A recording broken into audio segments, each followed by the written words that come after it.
They fired the missile. They celebrated on camera. And then the world watched what happened next. In the Persian Gulf, one of the most dangerous stretches of water on Earth right now, Iran's Revolutionary Guard launched what it claimed was a devastating strike on a U.S. Navy vessel. Cameras rolled, commanders cheered, but here's the problem. They hit the wrong target, and the U.S. Navy's response was swift, calculated, and historically devastating. This is not a story from the Cold War. This is happening right now, and the consequences are reshaping the entire Middle East. Since late February 2026, the Persian Gulf has become a war zone. On February 28, 2026, the United States and Israel launched coordinated airstrikes on Iran under Operation Epic Fury, targeting military facilities, nuclear sites, and leadership. Iran vowed revenge, and it went after everything it could find in the Gulf, including commercial tankers, cargo ships, and U.S. naval assets. But Iran's targeting intelligence has been dangerously flawed, and that mistake is costing them enormously. The scale of this conflict is staggering. Iran has effectively shut the Strait of Hormuz, the narrow waterway through which 1/5 of the world's oil supply passes. Iran's IRGC has been launching drones, missiles, and sea mines at any vessel it suspects of Western alignment.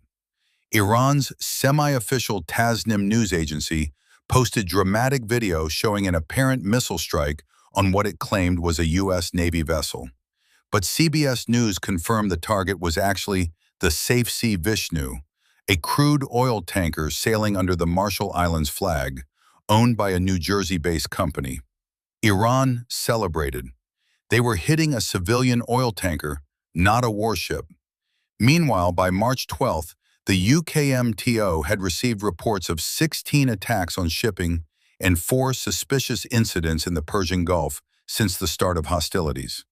The numbers tell the real story of Iran's miscalculation.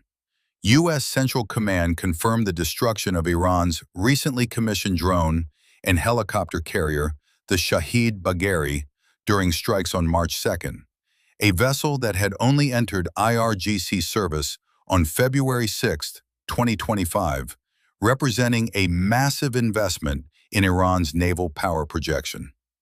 Also confirmed the sinking of a Jamaran-class corvette and the destruction of the Iris Makran, Iran's first forward-based ship. Iran's navy, built over decades, was being dismantled in days.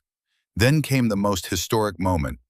A U.S. Navy nuclear-powered attack submarine sank the Iranian frigate Iris Dina, the first time the U.S. Navy sank a major enemy warship since World War II. The Dina was one of the newest and most capable ships in Iran's entire fleet. Iran's response to their own targeting errors? Double down. Iran's new supreme leader, Mojtaba Khamenei, warned that the Strait of Hormuz will remain closed as a tool of pressure. What Iran is doing is asymmetric warfare, attacking everything in sight and hoping something sticks. But the problem with that strategy is the massive blowback. Every time Iran claims a U.S. Navy strike and it turns out to be a civilian tanker, they lose credibility internationally. Every time the U.S. confirms the sinking of an Iranian warship, Tehran loses real military capability. The U.S. military buildup in the region is now the largest since the 2003 invasion of Iraq, with 2 carrier strike groups, USS Abraham Lincoln and USS Gerald R. Ford, operating in the theater simultaneously. Iran is fighting asymmetrically because it has no other choice. This is not just a Middle Eastern conflict. Brent crude prices have already jumped 10 to 13%, with analysts warning they could reach $100 per barrel or higher if disruptions persist. Around 500 oil tankers remain stranded in the Persian Gulf due to Iran's de facto blockade. Gas prices in California have already crossed $5 per gallon.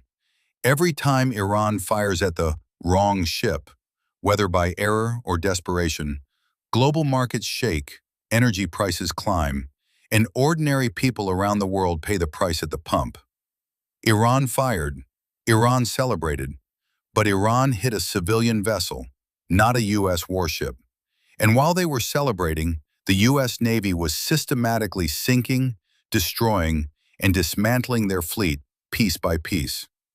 History teaches us that attacking the world's most powerful navy without precision, strategy, or international support is not bravery, it's a catastrophic miscalculation.